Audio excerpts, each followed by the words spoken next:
Hello, everybody. This is Fork Poppy. Today we're going to be talking about a cEDH event that we just traveled to and competed in. I ended up getting second, tying for first based on points, undefeated, playing Wernog Elmar or Cluepod. And joining me today is going to be a good friend of mine, Detrove or Calin. Hey, what's going on? I'm Calin. I also obviously attended the same tournament, but I went with Scion for the tournament I did. Didn't place as well. I think I got 13th. No, Yeah, there was I only think seven. you're Yeah, right. I did get 13th 13th. out of 18. Yeah. Yeah, 13th out of 18 people. So didn't perform as well, but there are some things eventually towards the end of our conversation that I want to bring up. But we're here to talk about primarily the the undefeated Wernog Elmar deck. Woo. All right, so yes, we went down to Massacre at Mimics 5. This is a monthly tournament hosted in Jefferson City. Definitely want to give a big shout out to the people who ran it and the shop. It's a really nice little scene out there, and I'm hoping to come back and compete again in future months. If anybody else is in the Missouri area, I do recommend it. So let's talk a little bit about Wernog Elmar. Some people definitely may be familiar with this list, some may not. It was had a little bit of popularity before the ban because Wernog, being an outlet, a white-black partner that makes clues essentially when it enters the battlefield, is going to be an outlet for combos in which you can both repeatedly have a creature enter and leave, and you have infinite mana. So, for example, it was most popularly paired with things like Dockside Emil or Dockside Chthonian Nightmare that we obviously don't have access to anymore. And then Elmar at the time just existed for the colors. This is just a red green 3-drop. 3-drop is notable because that is what leads into your Birthing Pod or Vivian on the Hunt line. For those who aren't familiar, this is the main win line of the deck with either Vivian or a Birthing Pod and a 3-drop creature in play. What you can do is pod the 3-drop creature away to grab yourself a Felidar Guardian, which is going to enter, reset your pod effect, which you can then use to sacrifice the Felidar Guardian to find a 5-drop. In this case will be Karmic Guide, which will enter, bring your Felidar Guardian back out of the graveyard, again, reset your pod effect, which you can then use to, again, sacrifice your Felidar Guardian, find a second 5-drop. This one will be Kiki Jiki. You can tap that, copy your Karmic Guide, again, going to reanimate your Felidar. Now you can start putting your Felidar ETBs onto Kiki Jiki. So every time your Kiki's going to get exiled, re-enter play untapped, and with haste, you can tap that to make a token copy of the Felidar Guardian. New Felidar Guardian enters, resets your Kiki, so you can tap it again. So you make an army of hasty 1/4 cats, wins the game on the spot. So that's the main build around. But it turns out Elmar is a lot more valuable than just being a 3-drop. I've started steering into using Elmar as actually sort of the main commander of the deck as just a mana battery. I think that some of the mana production in this list is ridiculous. It can even rival like Kinnan or Rogthrast levels of big mana in certain draws. You've got all your typical fast mana, but I'm also basically completely maxing out on turn 1 dorks, and then a few extra ways to capitalize on that. For example, we have Badgermole Cub, we have a test slot for the tournament, Leyline of Abundance. We've also got some big dorks like Fabro Elder and Bloom Tender, which are especially good to untap using Elmar's ability to untap a creature when you cast your second spell every turn. So that's the general gist. It is a pretty quick, big mana creature combo deck. I'll go over a couple other individual choices, but Kalen, you've gotten to play against this deck a lot across the past maybe year and a half, 2 years. What are just some of your thoughts on it? Yeah, so it was a while before I was actually in an actual pod with you. I think the last time I played against you was in Colorado. We traveled to Colorado together to play in a cEDH tournament up Mm-hmm. there. And one thing that I appreciate about this deck is that it follows. So that in cEDH, at least for me, when it comes to specific decks, it can be hard to find commander pairings and color identities that match and do exactly what you're trying to do, right? Right. Um, for the most part, there's always a caveat whenever you're choosing a specific win con and the color identity whenever they're matching, right? And for a lot of the times, a lot of pod decks are under the constraint of strictly being in like Naya colors because you have to fit three individual colors for a pod deck, right? For Kiki Jiki, Karmic Guide, And the and pod effect Felidar itself, Guardian. yeah. Yeah, and the pod Great. and green for the pod effect itself, right? So it can be hard to strictly, especially for a win con that's not very popular nowadays, right? Hmm. But what I appreciate about this is that you've managed to find a commander pair that in both builds around the actual win line that you're going for, while also having black. You know what I mean? And other outlets, not outlets, but other win lines Yeah, some because of layered the access to combos. black. Yeah, layered combos for sure. And having all of that underneath a package that you can directly tutor off of, like use demonic tutor and vampiric tutor too, is incredibly powerful. Another thing that I appreciate about this deck is that people are not going to think that much about. I think it's Elmar. People are not going to think that much about Elmar. It's just going to be like, oh, you just cast 2 spells and you get to untap a creature. That's pretty cool. And investigate. I guess that's cool. But like you said, with the right like board state and the right creatures on the battlefield, that can become monstrous, especially with Faber Elder and Badger Mole Cub. I imagine that, and Bloomtender too, and a ton of other ones. I imagine it can be pretty monstrous.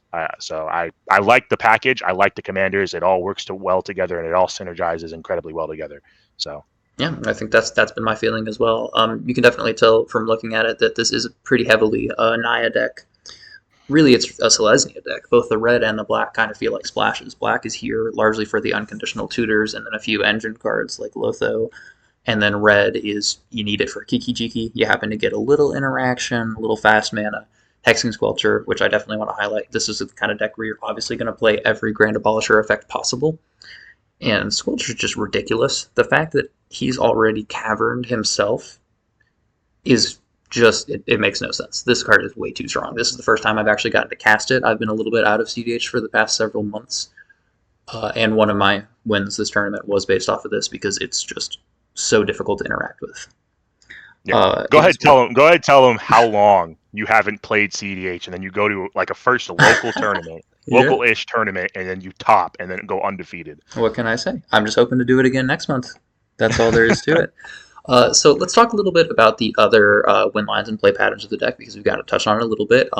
As I mentioned, it's going to be pretty important that you accelerate mana during the first 2 turns. You generally, worst case, you're going to Dork on turn 1, Elmar on turn 2, and then hopefully have a way to trigger it. Then have a little bit of extra mana behind, either to crack a clue, to continue developing your mana engine. And then you can push for a pod line as early as turn 3. But there is still some layering. It's very different than it was when Dockside was around. But there are some pretty cool backup win lines. For example, Village Bellringer is a pretty important card in the deck. It is not only just a small ritual with the incredible amount of dorks that there are in the deck, it is also infinite with Kiki Jiki. When this enters, you untap all creatures you control, including Kiki, which you can then tap, make another copy of it, untap it again. It also is infinite with Emil the Blessed, which is, a lot of people cut this after the banning of Dockside, but I think there's still a lot of very interesting lines you can execute with it. So if you have an Emil the Blessed and a Village Bellringer, you can flicker your Bellringer, and as long as you have total mana dorks on board that tap for 4 mana, you then make infinite mana, which you can then use your Emil to repeatedly flicker Wernog, make a clue, put your infinite mana into those clues, and then outlet however you like. There's several different ways to do it. Village Bellringer is also infinite with Jolly Balloon Man and at least 1 mana dork. This is a little bit more difficult of a line to execute. It doesn't come up very often, but Balloon Man is just not a bad card. It's one of those things you can try to play towards if, for example, a combo piece gets exiled or gets stuck in hand. A Kiki stuck in hand is pretty hard to cast, obviously. And this can also just be value, copy a Draw Engine, copy a Ranger Captain, or it can be a ritual as well. If you copy Faber Elder with this, you spend 1 mana and then you gain the ability to tap it for 4. So it's not a bad card, but I will say that this line doesn't come up very much, and I think it is somewhat cuttable. Survival of the Fittest is, I'm sure people are familiar. You can execute the entire Birthing Pod line using Survival of the Fittest. It just requires a lot more starting mana. There is now a much cheaper line, though. If you were to Survival of the Fittest, have 1 creature card in hand, you can discard that creature for a green to grab Kiki Jiki, then spend another green to discard Kiki Jiki to grab Hazel's Brewmaster, and then just by spending 3 and a black, Hazel Brewmaster's casting cost has a total of 6 mana. Brewmaster will ETB, make a food that has Kiki Jiki's ability on it. You can tap that food to make a new Brewmaster that makes a new food that will still have Kiki Jiki's ability on it. So you get to, in this case, make infinite hasted 3/4 Hazel's Brewmasters. So this is technically the most mana efficient win line in the deck, simply because it doesn't require you cast Elmar ahead of time. However, most games will go in such a way that you will want to have your Elmar and use its mana generation for at least 2 turns. But it's something to be aware of. The Brewmaster being in here is not necessary, but I think this line in particular is very strong. We do also have access to Devoted Druid, because in a way this is sort of a double mana dork. It is the fact that it has the ability to untap itself and tap twice also means that it pairs very well with the Leyline and the Badger Molcub. And we do technically have ways to use the infinite mana. For example, Emil here. If you make infinite mana using Hazel's Brewmaster and Devoted Druid, infinite green mana, you can put that into Emil to, again, repeatedly flicker your Wernog and draw the entirety of your deck. So the goal here is just to have access to a lot of succinct win lines that use layered cards. For example, Village Bellringer is not the strongest card ever, but it can facilitate 3 different wins for me in my deck. So when I draw it, I don't feel as bad because I'm going to be able to find some piece to pair with it. That's a lot of the general theory of this is, despite being by and large a Selesnya deck, we have got some staples, some tutor, some interaction, and incredible mana production. But some of these cards on their own are going to look a little weaker. But the fact that they all facilitate to being able to find as quick a win as possible, utilizing the insane mana that the deck is able to produce, is generally, I think, the strength behind it. Yeah, I wanted to ask a question really about, Mm-hmm. so just because of the large creature package, how do you feel compared up to like mid-range decks, like obviously Blue Farm? I know slot meta is a pretty heavy thing, and I don't know if Mm-hmm. you specifically went against that at the tournament. I know a local tournament scene, there are a lot more variety of decks, so I'm not Right. expecting this to go all the way to the invitational. I don't know if that's in your ballpark estimate of what you want to Hey, go to later on down if the it line. does, it It could does, happen if everything lines up. That's true. But how do you feel compared to like more mid-rangey decks with the more powerful staple cards of cEDH, compared because you're running so many creatures, specifically mana dorks, which are pretty slow?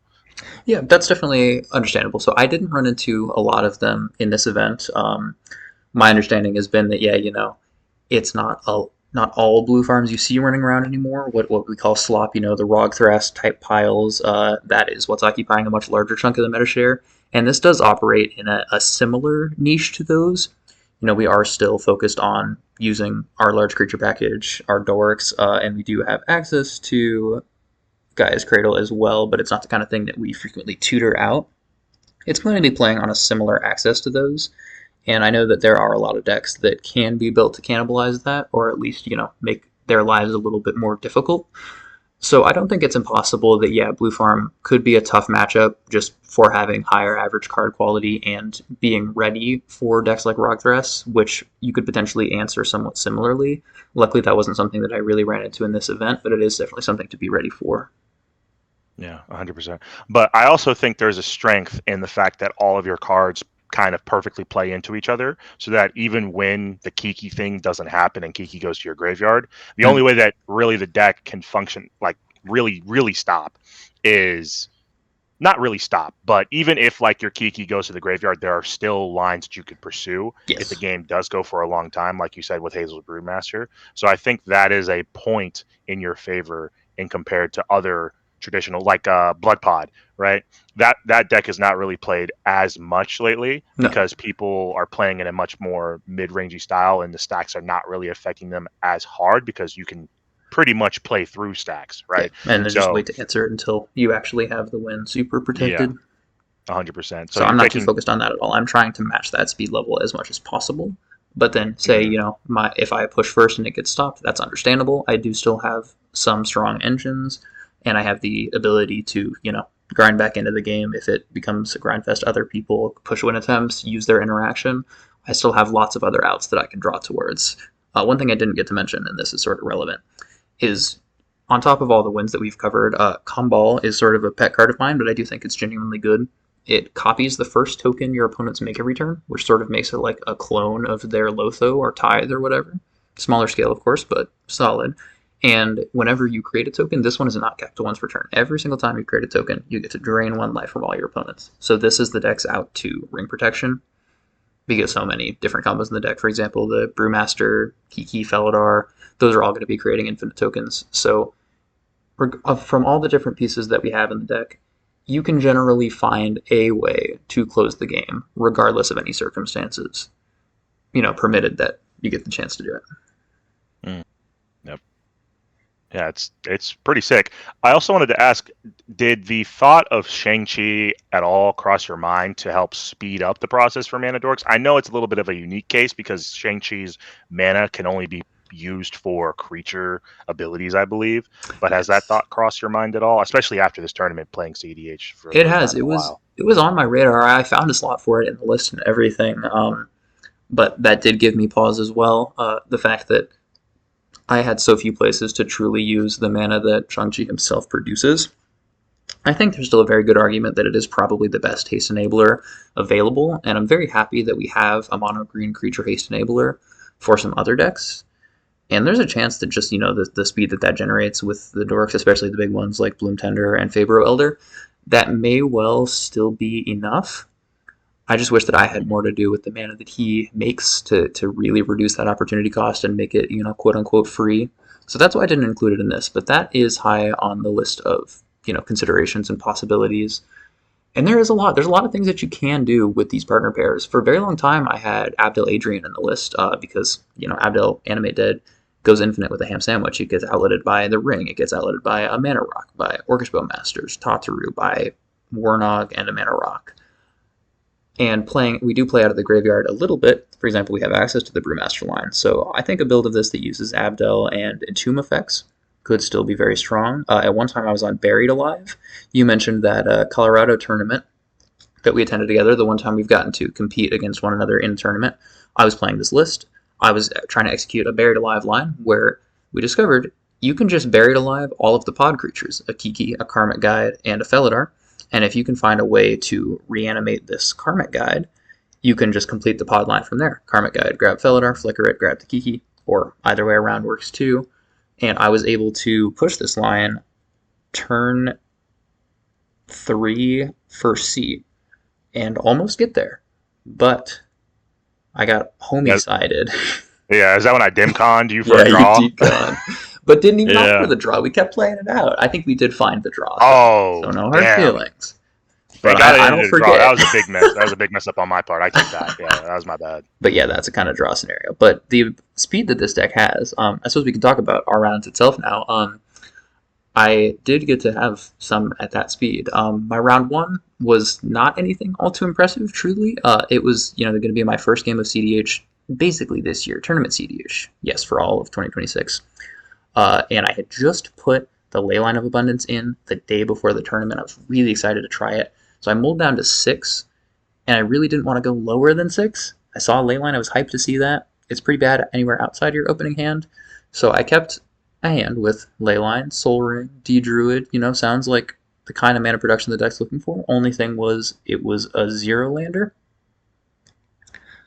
But we did end up eventually finding a couple of lands. I was, I believe, still the first person to push a win attempt that game. I executed the pod line, but it got stopped by a Krark-size player, or Krark-Saka's players, double deflecting swat on both of my Felidar Guardian triggers. So I wasn't able to finish the line that turn, and then everyone else sort of started to accrue more value. I did have another small opportunity to push, but the round was almost guaranteed to go to a draw at that point, which it did end up. But the round after that, even more impressive, we again had a Leyline hand. This was a mull all the way down to 5. But I saw Leyline, and I saw, this hand was just incredible. This is one of the best games I played. I went from seat 1 all the way to seat 4. In seat 4, I mulled a 5, keep a Leyline. I go turn 1, land drop, Dark Ritual, Relic of Legends, Delighted Halfling. Which Relic of Legends is just incredible here. Turn 2, no one does too much of anything. Untap, gonna run out my Elmar, tap that to the Relic of Legends. That's my second spell cast when I cast my Wernog. And then that's gonna re-untap my Mana Dork, my Halfling. So we can use that to drop a Smothering Tithe, which didn't go too crazy. There weren't any extra draw engines or anything, but a little extra mana didn't hurt. Because we went back around the table, nobody did all too much. I'm fully empty-handed at this point. I spent everything on getting all these resources, getting all this mana down, and then I've got maybe 2 clues or 3 clues to try and rebuild from there. I've got so many 1-card wins in the deck. If I can find one of those 1 cards or a black tutor to get there, I can push right away. And that's exactly what ends up happening. I find a Wishclaw Talisman, and I'm able to go and grab Vivian, make it uncounterable using Delighted Halfling, and execute the whole pod combo. Turn 3 out of seat 4 with no attempts to stop me. The claw resolved, and there was no creature removal. And then Wow. round 3 was not dissimilar. I was back to the play back in seat number 1, and we kept, as usual, a hand with a lot of fast mana. No late line, of course, this time. So what I prioritized was just my first 3 turns, really just getting mana engines down.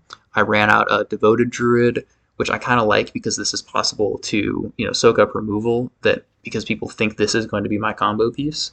Like everyone was talking about, Swift Reconfiguration, which of course I don't play because it's not specifically outletted by my commander. This would be a 4-card combo, which is not something I have room or need for. But this has the option to, draw people's attention a little bit, let them not focus on what I'm actually doing. But I just pass it around and just focused on developing my mana. No one else is pushing really any wins at this point. I'm sitting on an Abrupt Decay to interact, potentially, try to buy time, make sure I see another turn. And the Ral player has done a small push, got his Jessica's Will countered, gambled for Jessica's Will and discarded it. That's right. So isn't doing much of anything. Ral decides to put a full cost 6 mana Echo of Eons in the stack. Everyone looks at it and is like, yeah, we're kind of fine with that. Let's see what happens. And Ral doesn't hit any fast mana, so passes the turn. We pass through the next player's turn. It gets back to me. I've wheeled into Hexing Squelcher, Birthing Pod, Redirect Lightning, and I think, okay, I just have to send this, right? I have to push it. Of course, there's things that get me, right? I could lose to an MBT. I could lose to a Swords to Plowshares. There was an Agatha's Soul Cauldron in play that I had the option to Abrupt Decay before the wheel went off, but I decided not to, which was potentially not smart, right? Because most of my win lines do utilize the graveyard in one way or another. But because we drew into the Redirect Lightning, I'm able to make it happen. I run out the Squelcher, cast the Birthing Pod. It can't be countered. I start to execute the Birthing Pod line.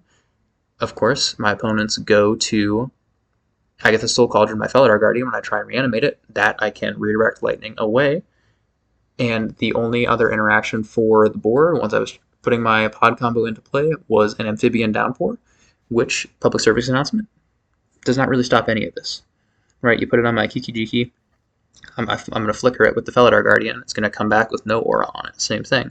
If I tap my Kiki to make a combo of Felidar Guardian, the token copy that re-enters is not going to have an Amphibian Downpour on it, so it will still have its ETB, will still be able to continue the loop in the combo. So pretty much uncontested there. And then once we got to the finals, as I said, I was 11 points, so tied for first, but technically based on opponent win percentage, I was second seat in the finals. First was a Kefka player named Tate, and he had heard apparently quite a lot of scary stories about my deck that day, and he ended up telling us that the biggest reason he wanted to split, despite not usually liking splits, was being afraid of my list, having not a lot of familiarity with it. That whole third pod, no one else at that table had ever seen the pod combo executed before. So I think it was nice, to come back into the format out of nowhere with a list that I, considered because it was just one that I had more practice and confidence on, be able to display that confidence and a little bit of brewer's advantage and just, perform it with it exactly how I intended to. Yeah.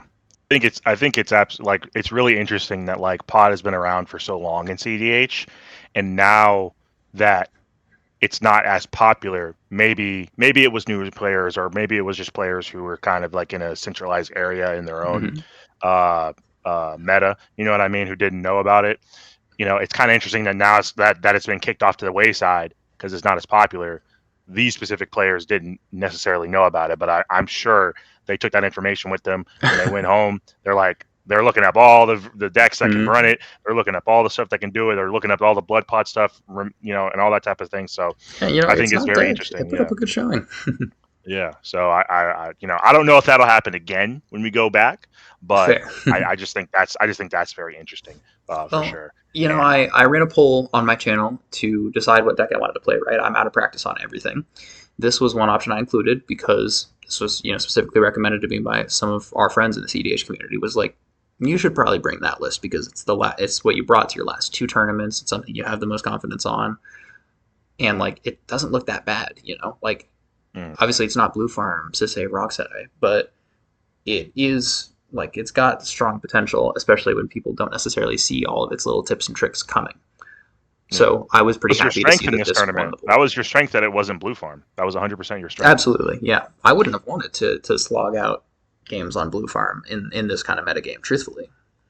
Yeah. So, do you have any thoughts about your tournament run, about the tournament experience itself that you want to share? Yeah, so like I said, I showed up with Scion of the Ur-Dragon. This has been a commander deck that I've been playing for a very long time. I've been on a really high 5-color slop, not slop, but 5-color like good stuff list for a while. I started off on Wandering Minstrel, went from Wandering Minstrel to Essica, Well, and now I've technically, you gotten started on Scion. Sisay. Let's not forget. Yeah, Sisse was back in the dockside area. I did play that for a little bit, but obviously with the bans, well, actually Sisse has been doing a lot better, especially with Shang-Chi being printed. So That's what I've there heard. might be a Yeah, chance. Yeah, there might. It's been scary. It's been really scary, and I got a little taste of what Shang-Chi was in my third round. But played Scion just to go over it a little bit. Scion is a 5-color good stuff list. So it's got your generic win cons, Thassa's Oracle, Demonic Consultation, Tainted Pact, along with Underworld Breach and the whole Underworld Breach package. And typically, I like to be, to a fault, I like to be not like other girls, right? And I don't want to run the blue farms, and I don't want to run the slot metas or the Kinnons or anything like that. But it is hard to argue against what is really really good in our format, right? And that is these win cons, and of course ad nauseum that you were on earlier too, right? So I wanted to find a list that was unique and different, but also still ran the best combos in cEDH. And that was this list for me. So, like you're on right now, I'm on Ad Nauseum. I'm also on Necropotence, just great value cards in the list. And this is more of a Necropotence deck than anything else, right? That is the most powerful card in this deck, de facto none. it's one of the best Uh, cards in the format, and it's always been a play pattern that you've excelled at, you've seemed to enjoy. So it's a really strong thing to play yeah. towards. Yeah. So, and another reason why I'm playing this list specifically too is because I get to also run Hoarding Broodlord. There is a Hoarding Broodlord line that you can assemble. It's a 0-card combo. So just with the lands that you've played and Scion in the command zone, if you're able to cast Scion, you're able to assemble a win line to get pretty much whatever card you want. I know there is a version of Scion that's out right now. I like to call it Treasure Storm because that's kind of what it is. It prides itself on making a bunch of treasures and then casting Scion and then activating it to get Corvold or Prismari, the new Prismari that came out from Strixhaven Yep. this year. It prides itself on doing that, and I look at that list as more of a slop list, as more of a list that's trying to go over top of what people are already doing in cEDH, Yeah, which is it's very more powerful. synergy. Yours is more Yeah, no bad cards. yeah, no bad cards, and like literally every card in this list is not bad. Every card has its purpose, and even if I No. draw, well, hold on. You know what? You brought that up. I will bring that up later. But Okay. every card has its use, and the Hoarding Broodlord line. I won't go through it. Actually, I mean, okay, I'll go through it. We can do a quick So one, yeah. yeah. So if you cast Scion and you cast Scion for 5, then you have 4 extra mana of whatever color you need because Scion's ability is colorless, right? Mhm. You activate, hold priority, activate again. So you need to make sure that you activate twice. On the first tutor, you'll get Colossal Grave Reaver, right? Colossal Grave Reaver will go to the graveyard, then Scion will become a copy of Colossal Grave Reaver. Then, when the second activation resolves, you'll get Hoarding Broodlord into the bin. So when Hoarding Broodlord goes to the graveyard, your Scion is still a copy of Colossal Grave Reaver, so it'll see it go to the graveyard. Then there will be a Colossal Grave Reaver trigger. Scion will then become a copy of Hoarding Broodlord, and then the Colossal Grave Reaver will hopefully resolve at that point in time. When that resolves, Hoarding Broodlord will go onto the battlefield, and then you'll do the traditional Hoarding Broodlord line, where you'll get ETB, Saw in half, cast a Saw in half, tapping Hoarding Broodlord to go get Burnt Offering, Burnt Offering and pretty much any other card that you would need to be in order to be able to win at that point in time. Yeah, you can assemble the breach combo. You can, Assemble the breach yeah. combo. If you're going to instant speed, if you have additional mana up, you can also go get Valley Flood Caller or Born Upon the Wind or Final Fortune. If you actually really desperately are tight on mana and you only have access to red, then you can do that too. But pretty much Scion is just a tutor for any card. Yes, it's a lot of steps. Yes, it does feed Ristic Study, but the option is there nonetheless. We are on Grand Abolisher effects. We are on Silence and stuff like that. So just having that reassurance that, hey, mana can also win me the game too, makes my mulligans much, much easier when I'm going lower and lower and lower, right? So that means a Smothering Tithe. If I'm down to 5 and I have a Smothering Tithe, I can keep that hand because I just need mana. I just need mana and I can execute a win, right? And going back to what I said earlier about every card having its use, Colossal Grave Reaver outside of the Scion line is useful. Because I have Colossal Grave Reaver in the list, I am actually 100% more comfortable pitching Brain Freeze to my pitch spells, pitching it to Force of Will, pitching it to Force of Negation, pitching it to Disrupting Troll, which I'm running in the list. Because I have access to Colossal Grave Reaver works as a combo piece while also being a backup Brain Freeze for me. If I'm able to have Colossal Grave Reaver on the battlefield and assemble an Underworld Breach win line and I don't have access to Brain Freeze, Colossal Grave Reaver, Lion's Eye Diamond, and Underworld Breach, right? I said that right. Colossal Grave Reaver, Saw in Half, Lion's Eye Diamond, and Underworld Breach basically assembles the same combo because you're able to destroy the Colossal Grave Reaver, make 2 copies of it, and you mill 6 cards because that's the ETB trigger that you get for Colossal Grave Reaver. And then, of course, every creature that you get from that mill also goes to your battlefield, but that's not really relevant. You know what I mean? That's not but the it important is, part. potentially a way to maybe even cheese some wins if you could into Mythorical, something like that. Like, Yeah, it's yeah, and definitely not I've that. done that before too. I've attempted that many times. There are times too where if someone does know your win line with Colossal Grave Reaver and they attempt to interact with it while Scion is a copy of Colossal Grave Reaver, right? Because that is the choke point, right? Is you just remove Scion, Yeah, the you combo's can't get done. You that can't do trigger anything off the else. stack. If you have an Entomb in hand, you can respond to their interaction to put a key piece, a key creature into the graveyard, triggering Colossal Grave Reaver yet again, or just put the Hoarding Broodlord into the graveyard, and you just work around it right there. But having this reanimation package, because I'm also on Necromancy and Shallow Grave as instant speed when reanimation effects in the list, both makes the reanimation aspect of this list that much better, but also makes my Necro potence lines that much better too. Because now I'm not limited to only Final Fortune, Born Upon the Wind, and Valley Floodcaller. If I am able to either get a Hoarding Broodlord or put the Valley into my graveyard too by discarding it when I move to discard, it also turns those spells on too. So it is very akin. I tried my best to build it to Blue Farm's capabilities of where every card seemingly works with itself and works towards this overall game plan of just, hey, wait until you get the specific cards and tutors you need to execute your win. And I tried to be also different from Blue Farm at the same time because, I just want to be different. It's a little bit of a fault, but hearsay. No, And then I'm the also same too, way.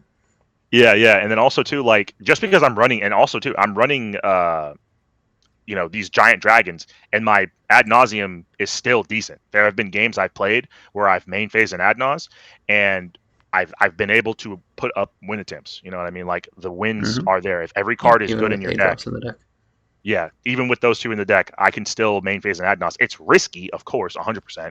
You know what I mean? But it is there, and I've been loving this deck so much. It's been my main deck for a while. It's a deck I will continue to play for a very, very long time. And the intricacies of this list are bare none, like almost infinite. You know what I mean? Like I can't get enough of it. But It's a very well to, constructed list. yeah.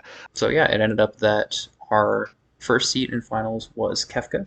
Second seat was me. We both had 11 points. Then third seat was Sam on Emil, who had 10 points. And then we had bubbled in a Rogsai player, 7 points in our fourth seat.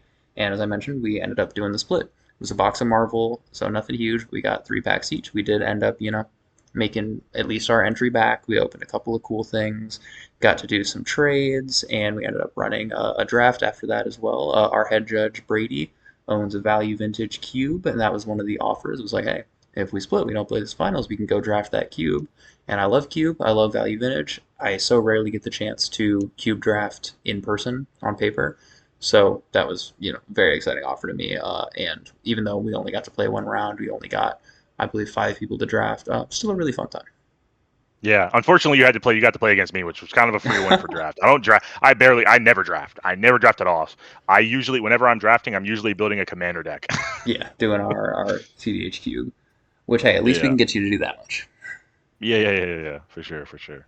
Yeah, I mean, all in all, I think that pretty much sums it up. It was a really fun tournament. Shout out to Mimics, to Head Judge Brady, everyone who was there, and I'm glad that we were able to go out and compete. I look forward to doing it again. This is a really great way to kind of dip my toes back in the format. I know there are some people who are somewhat dissatisfied with the state of cEDH right now. I know that I have been a little in the past. That's why I have been out of it and focused on heads up 1v1 Magic.